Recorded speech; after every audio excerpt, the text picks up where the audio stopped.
आशा करता हूँ कोरोना काल की इस घड़ी में आप सभी स्वस्थ होंगे। गोयल क्लासेस में आप सभी का बहुत बहुत स्वागत है। कल हमने पुर्तगाल के बारे में पढ़ा कि कैसे पुर्तगाल भारत में आए और कैसे वहाँ यहाँ पर आकर बस गए। धीरे धीरे हमने इस बारे में पढ़ा कि कैसे उनकी शक्ति क्षीण होती गई। आज हम पढ़ेंगे डचों के आगमन के बारे में, लेकिन उससे पहले जो डचों का आगमन है उसकी हम बात करते हैं कि डचों का आगमन भारत में पुर्तगालियों के कारण ही संभव हो पाया। ऐसा इसलिए जब पुर्तगाल भारत से सामान लेकर जाते थे, कच्चा माल लेकर जाते थे, तो वो सारा सामान लिस्बन में उतारते थे। कहाँ उतारते थे? लिस्बन में, जो कि पुर्तगाल की राजधानी थी। उधर जब लिस्बन में सामान उतर जाता तो उसके बाद जो थोक विक्रेता होते तो वो उस सामान को खरीदते थे और जो यूरोप के दूसरे शहरों में जाकर बेचते थे। तो जो वहाँ के ट्रेडर थे वो ज़्यादातर डच थे, जो लिस्बन से सामान लेकर हॉलैंड तक और हॉलैंड से बेल्जियम के कारखानों तक पहुँचाते थे, जहाँ पे कच्चे माल को मॉडिफाई करके एक तैयार प्रोडक्ट बना दिया जाता था। तो इससे क्या हुआ, यूरोप में जो डच थे उनका नेटवर्क बढ़ता गया। अच्छा, जो डच थे वो मुख्य रूप से बेल्जियम से थे। कहाँ से थे? बेल्जियम से, बेल्जियम हॉलैंड से। इसके बाद हम देखते हैं जो डचों ने क्या किया कि डायरेक्ट व्यापार की नीति अपनाई। क्या किया? डायरेक्ट व्यापार की नीति अपनाई। डायरेक्ट व्यापार की नीति का मतलब है कि वो चाहते थे कि जो डच है वो सीधा भारत से सामान लाएं और बीच में जो पुर्तगाल है उसको ख़त्म कर दें। इसके लिए जो डच से सेनापति थे कार्नियस डी हाउटमैन, उन्होंने क्या किया, जो मसाला द्वीप है जो इंडोनेशिया है उसकी यात्रा की और वहाँ पे जाके देखा। उसी दौरान, अच्छा ये कब हुआ था? 1596 में। उसके 6 साल बाद डच संसद ने डच ईस्ट इंडिया कंपनी एक अधिनियम लेकर आई, जिसके तहत डच ईस्ट इंडिया कंपनी पूर्व में व्यापार करने के लिए एकाधिकृत थी।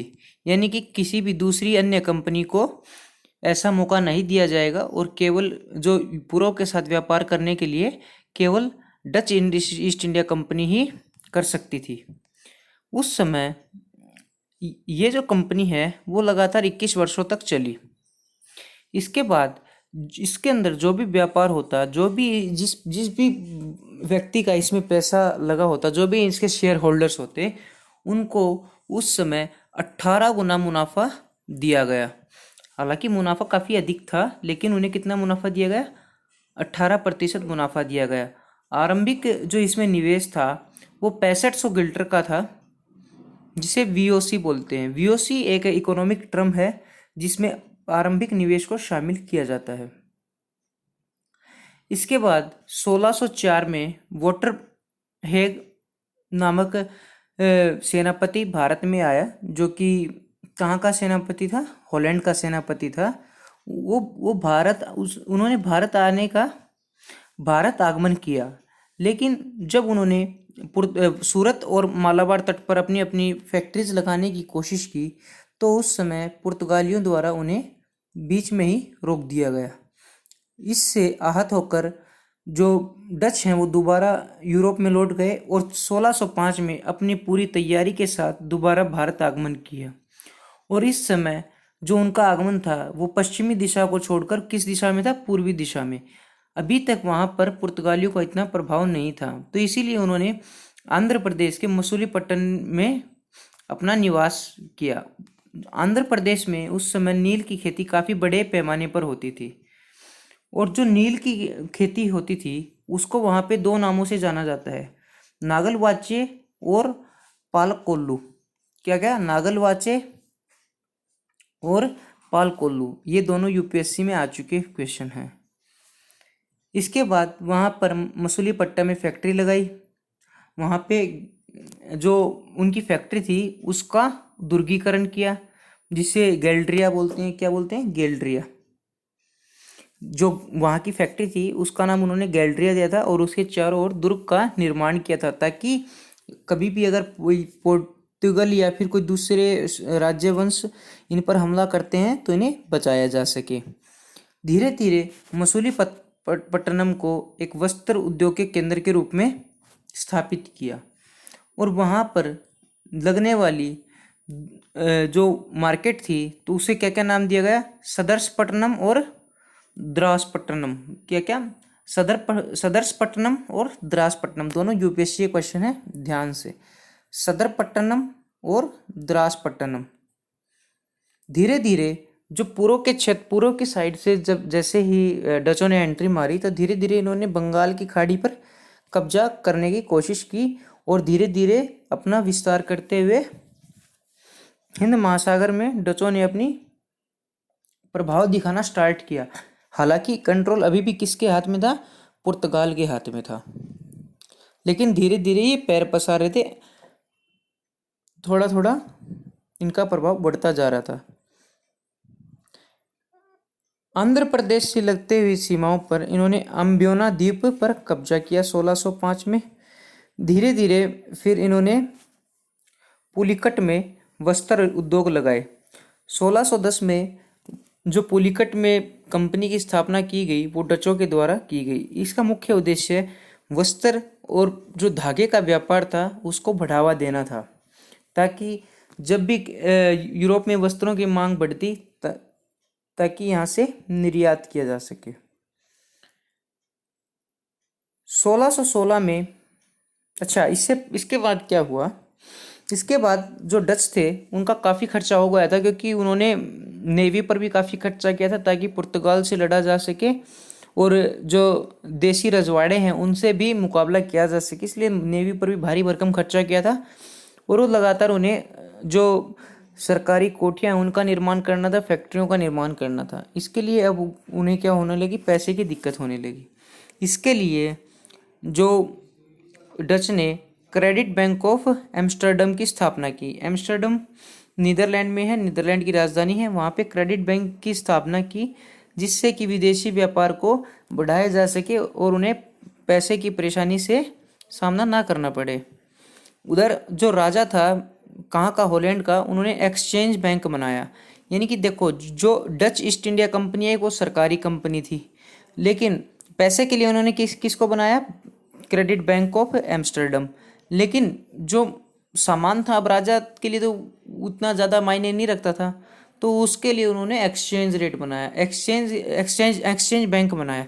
एक्सचेंज बैंक में क्या होता था कि जो भी कीमती सामान होता था उसको रखा जाता था, जो अमूल्य धातुओं थी उसको रखा जाता था, बदले में जो भी सामान आता था उसकी नीलामी कर दी जाती थी। 1616 में पहली बार पुर्तगालियों के साथ लोहा लेते हुए डचों ने सूरत में फैक्ट्री लगाई। इसके बाद अच्छा, जो फैक्ट्री लगाई थी वो वस्त्र उद्योग पर आधारित थी।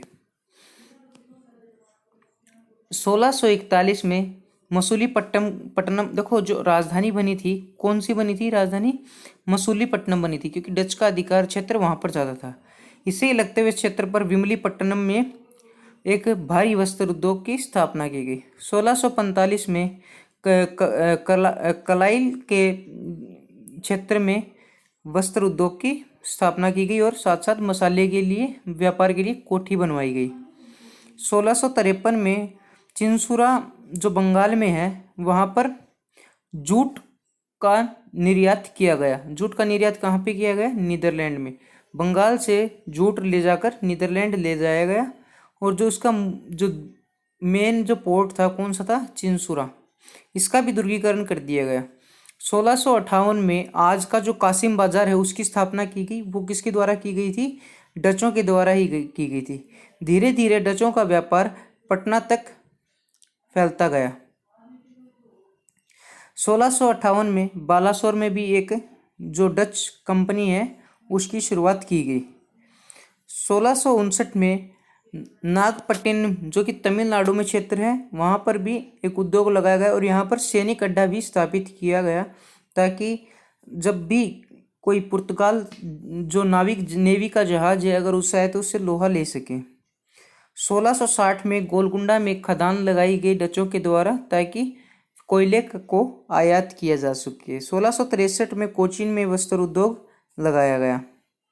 1627 में पीपली पीपली लाइव एक नाम से मूवी भी आई थी जिसके अंदर किसानों की दशा और दशा दिखाई गई है। तो वो बंगाल का पीपली है। इस यहाँ पर भी 1627 में फैक्ट्री लगाई गई, किसके द्वारा? डचों के द्वारा। ये मैंने इसलिए बनाया है क्योंकि ये एक एसएससी के एग्ज़ाम में पूछा गया था कि पिपली में किसके द्वारा फैक्ट्री लगाई गई थी। तो 1627 में डचों के द्वारा फैक्ट्री लगाई गई। 1619 में मसाला द्वीप की यात्रा की थी और साथ साथ एक अनुबंध भी किया था ताकि वहाँ से मसाला आयात किया जा सके।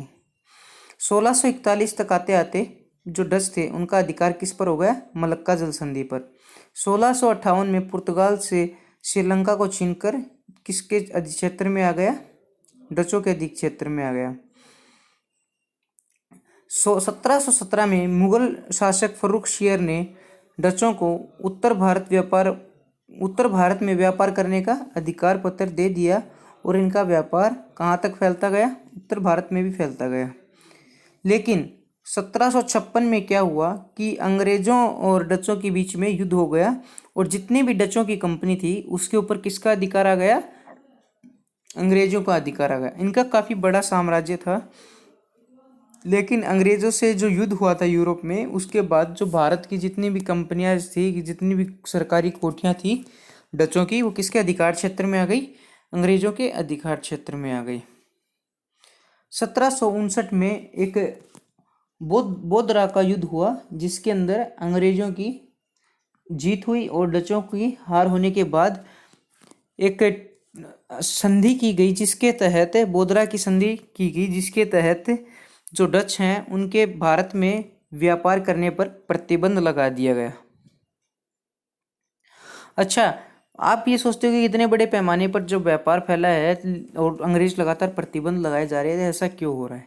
क्योंकि देखो, जो लड़ाइयाँ होती थी वो यूरोप में होती थी। यूरोप के देश काफ़ी छोटे छोटे देश हैं, बल्कि भारत के एक राज्य से भी कंपैरिजन उनकी ज़मीन करना सही रहेगा। तो वहाँ पर जब वो राजा हार जाते थे तो वो संधियों को मान जाते थे। जब इंग्लैंड की और नीदरलैंड की लड़ाई हुई तो उस समय कहा गया है कि जो भी भारत का क्षेत्र है आप भारत से व्यापार नहीं करेंगे, तो उस समय उनके राजाओं द्वारा उन संधियों को मान लिया गया, जिससे यहाँ से भी डचों को पीछे हटना पड़ा।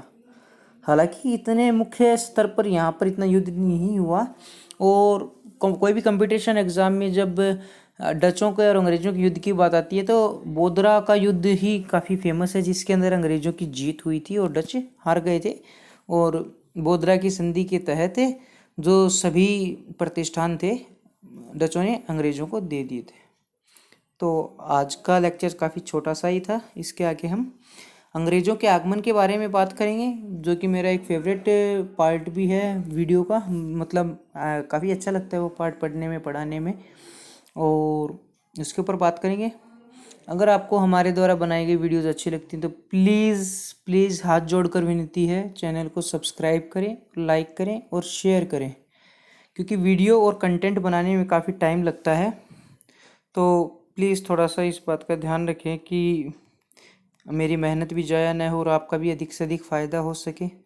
देखो, इन विदेशी लोगों ने काफ़ी लूटा है, हम भी थोड़ा सा यूट्यूब के माध्यम से जो अमेरिकन कंपनीज़ हैं उनसे पैसा लेना चाहते हैं। तो प्लीज़ चैनल को लाइक, सब्सक्राइब, शेयर करें। Thank you.